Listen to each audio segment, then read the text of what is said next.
Hello, everyone. Thank you for joining me. This is Can We Talk About It, where we talk a little bit about everything, especially the elephant in the room. Before I go any further, I want to give a shout out today. I want to give a shout out to my son, Tree. Hey, Tree. Give a shout out to Players Liquor, Lick Party Store. I want to give a shout out to Wendy King and a shout out to Zanette and Bird. And I want to give a special happy birthday wish to my daughter Robin. She turns 40 today. I love you so much, girl. Happy birthday to you, girl. I love you, Miss Robin. So, okay, we're gonna just jump right into our topic today. There's a couple of them. First, I wanted to talk about Mayor Duggan, and I wanted to know why did he do a bid? I believe it was like on the demolition to demolish the houses and everything. But my sources tell me that what he did was before the bid even came out, people that was supposed to be bidding for the bid, he told them. So he told people about the bid before the bid came out. So now, Mayor Duncan, I need to be finding out what's going on with you. Just like with Dave Bing in the revitalization program.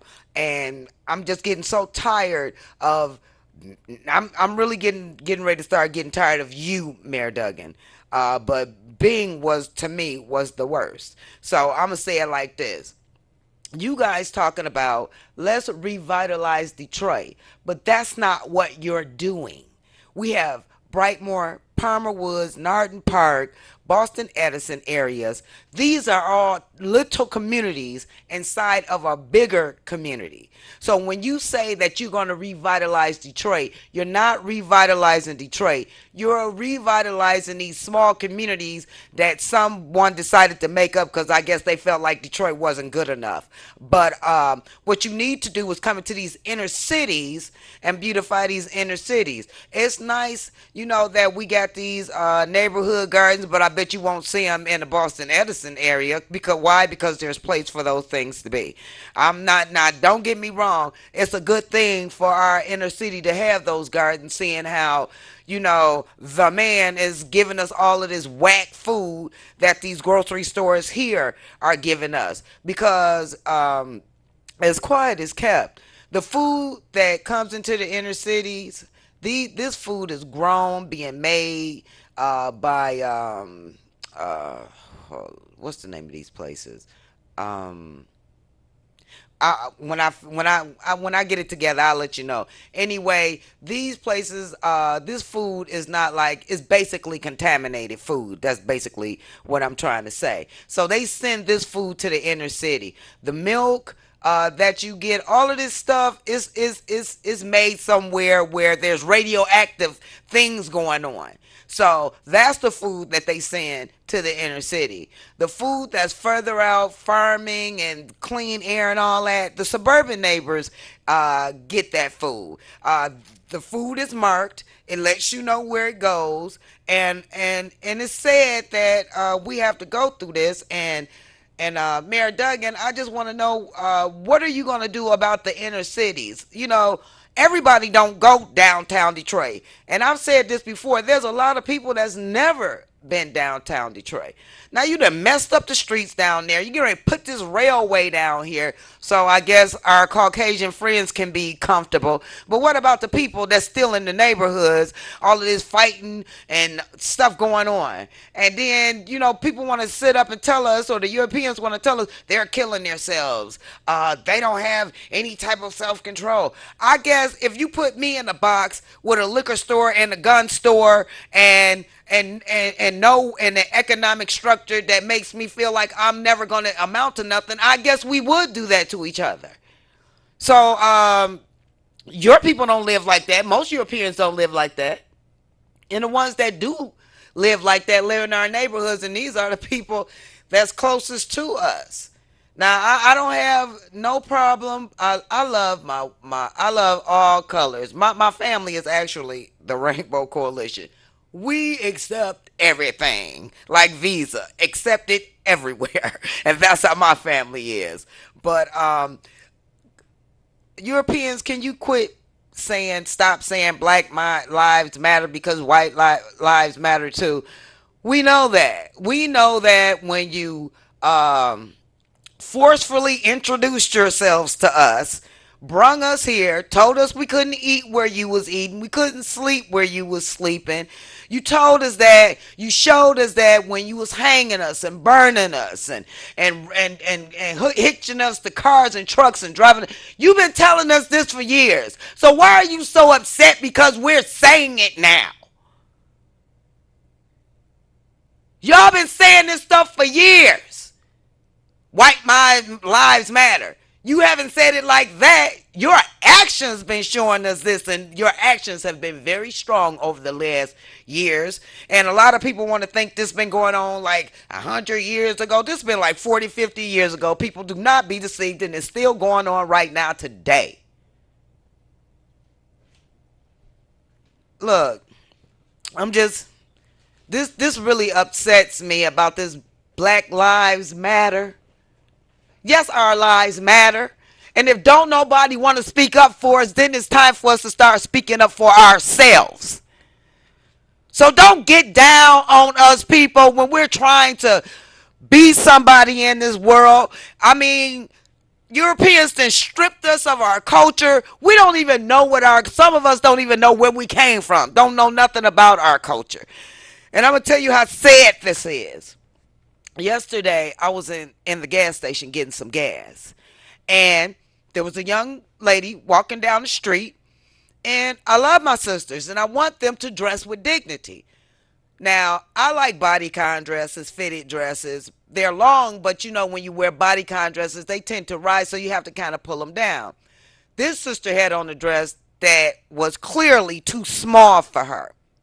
Every step she make, you could barely see the crack of her butt with her dress rising up.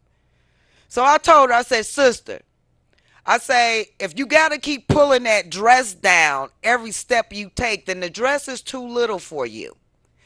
You know what she told me? Well, it looks good on me.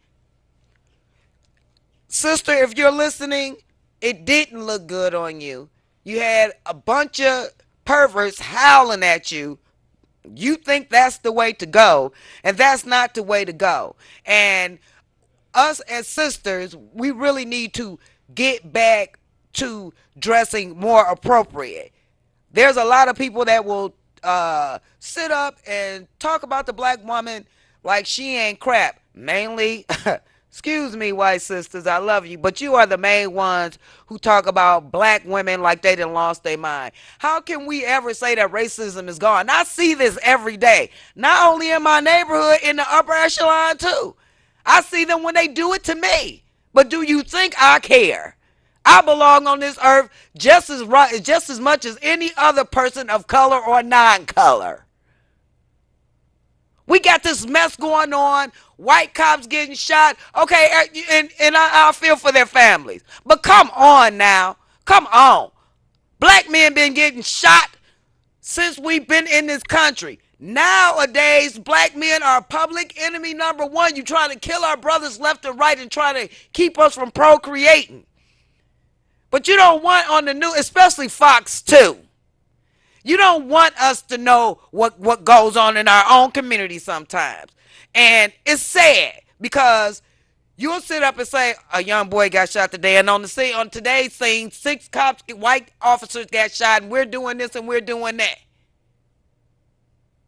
Brothers and sisters, if you really, really, really, really want to make a mark in this world, I'm going to tell you how you get the man in his pockets. I've said this before, and I'm going to continue to say it up until August the 1st. Between now and August the 1st, buy only what you need. I'm telling you, this will work. I'm talking to every person of color. From the 1st of August to the 8th of August, do not spend your check. Do not spend your money with none of these people because none of these people like you. I know it's a couple of idiot sisters out there like, girl, please, it's about to be down. I'm going to buy me an outfit. That's what they want you to do. That's why we don't got nothing now. Because everybody want to look fly, but you ain't got jack. And you looking fly with your kids' money. It ain't even yours. It's the government's money. And if they shut you down, what you gonna do? That's what I thought. Nothing. A lot of us don't have the proper education to even try to go back to school and be somebody. A lot of people with education need to start showing these sisters, and sisters, you young sisters, you need to quit being so disrespectful. Because these old people been your age. You've never been theirs. But you act like you know it all. A lot of the stuff after so-called slavery was so-called abolished, I blame on ourselves. I really do. I blame on ourselves because after after we was so-called set free, we went on the wild. We didn't have nobody to teach us nothing, and the ones that was trying to teach us, we wasn't trying to listen because we felt like nobody could tell us anything. And now that curse then visited today's generation. You can't tell them nothing. They won't go to school. I know a chick that has two girls. And I'm not saying that little boys don't need education, but little girls don't need to be walking up and down the street all day with nothing to do. Nothing to do. When my children started school, I taught them long before they even hit kindergarten. Don't put my child in kindergarten. He can sleep and draw at home. My son, one of my children went straight, didn't even go to kindergarten, 2 days, went straight to the first grade. Then he went from first to third. All you got to do is put some time into your children. Put some time into your children. I guarantee you they will not disappoint you. Our children are our future. I'm going to tell the women between 40 and 60, when you see your 25, 30-year-old daughter out there disrespecting other people, don't go and help them like you part of a gang. Either let them go and apologize, or whoever this person is they talking to, let them take this butt whipping with dignity and learn something. Because some of you women 25, 30, 35 years old, y'all out here acting like y'all so thugged out. You are not men, young ladies. Calm yourselves. It takes a village to raise the village. It takes a village to get rid of the village idiots. And trust me, just because you the same color do not mean that you will not be an idiot, because everybody ain't going to have it and everybody don't need to be in your village. So we're going to, in a minute, we'll take a commercial break. But I do want to say to my brothers and sisters, my African American brothers and sisters, look, it's a long time coming. We got the power. We got the knowledge. We're so tight-fisted, we don't want to give up our money. That's what it is.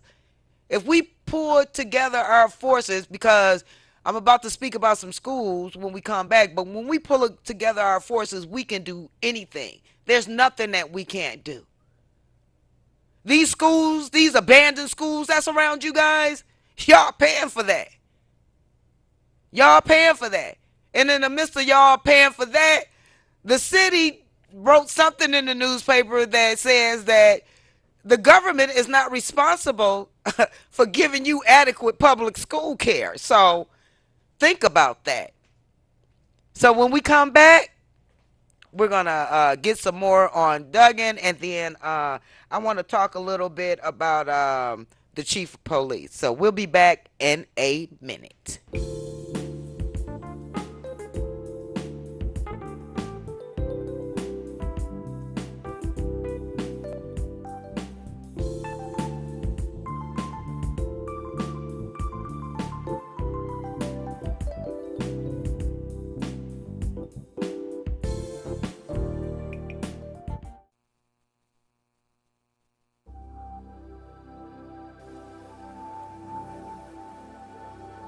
Hundreds and thousands of women are being abused. They're in the fight of their life. Please help them. Please help me. I'm in the fight of my life.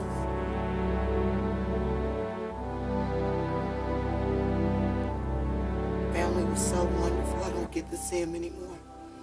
Something changed in him. He's not the same. I'm in the fight of my life. Please help me. No more. I have a beautiful husband and I love him with all my might. He means the world to me. Until one day I disagree with him. If this happens to you, get away, run away, do whatever you have to. Just get out. Get out!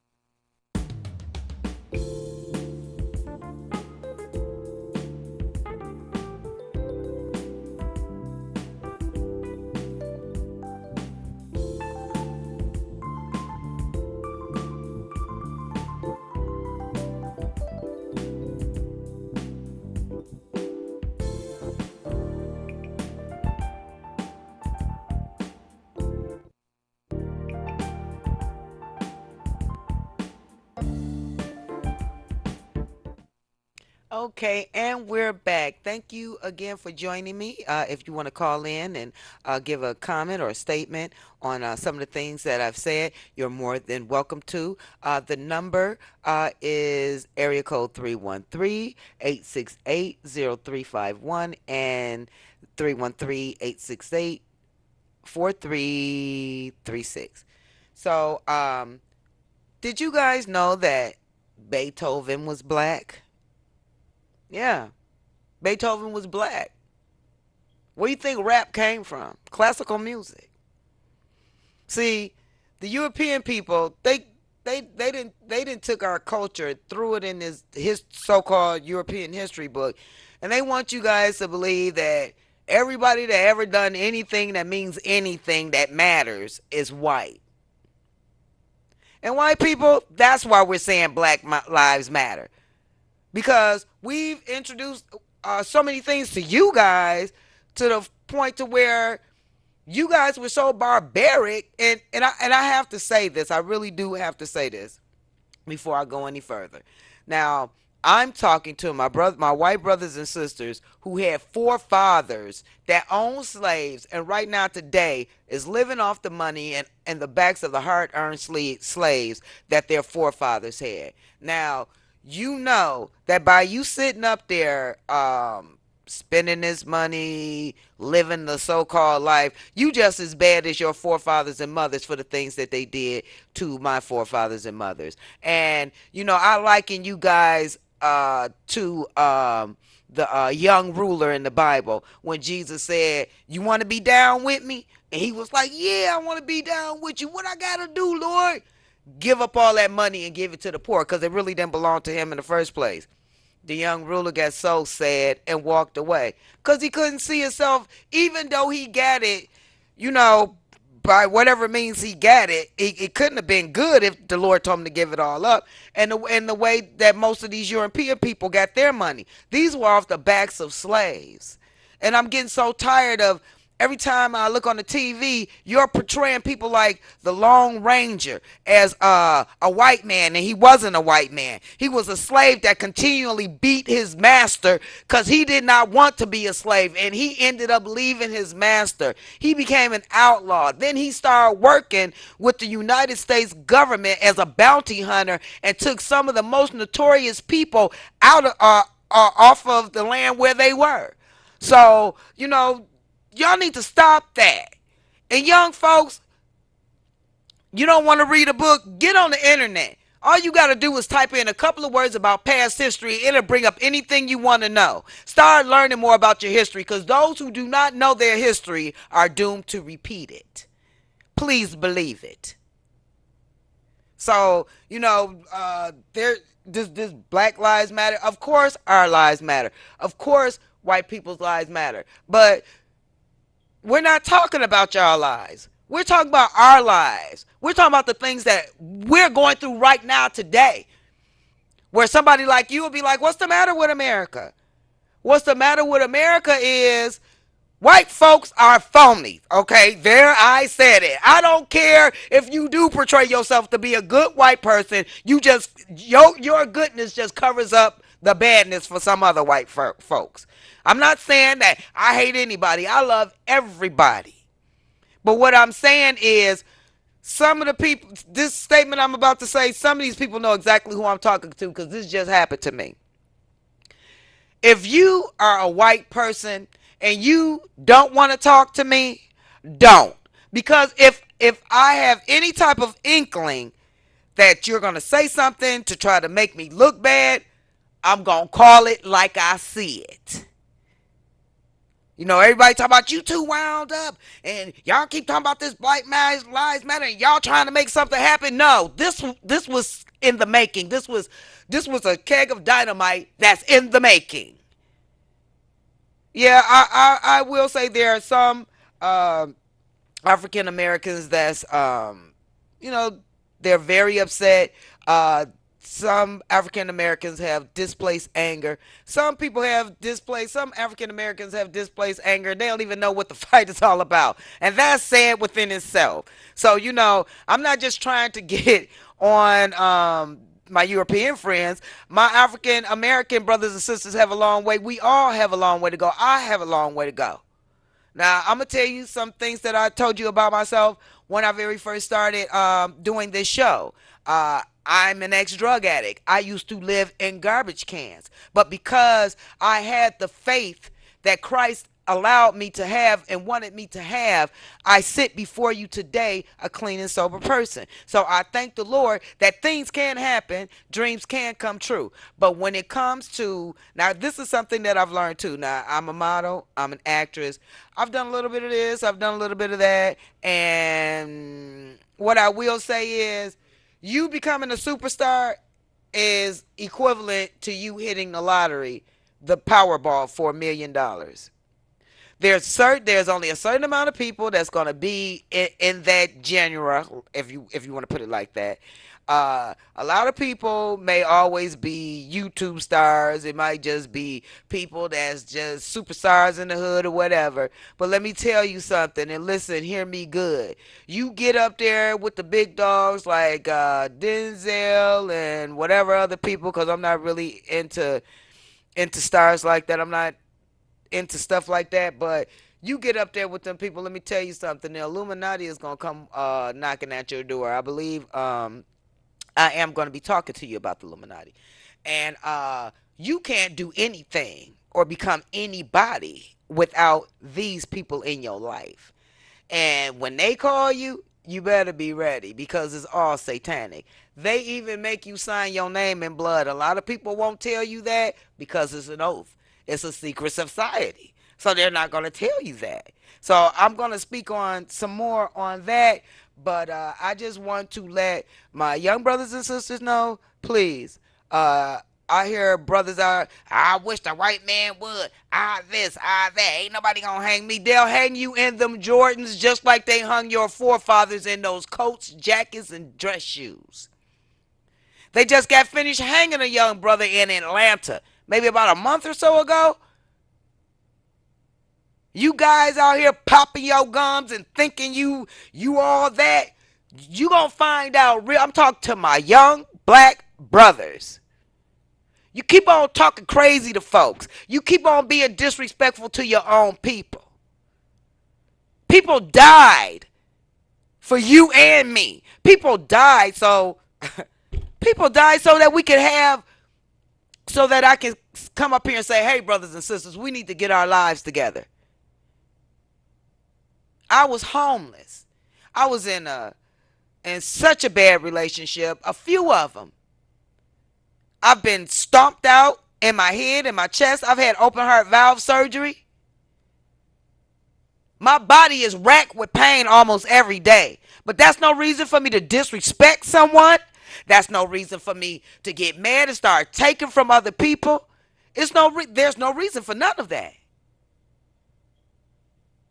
You got to learn how to have some self-control, young people. Now, I grew up in an era where your family was there. You had your mother and a father in the home. Some of us didn't have the mother and fathers in the home. My stepfather was a good father, and he passed. When my stepfather died, our family went haywire.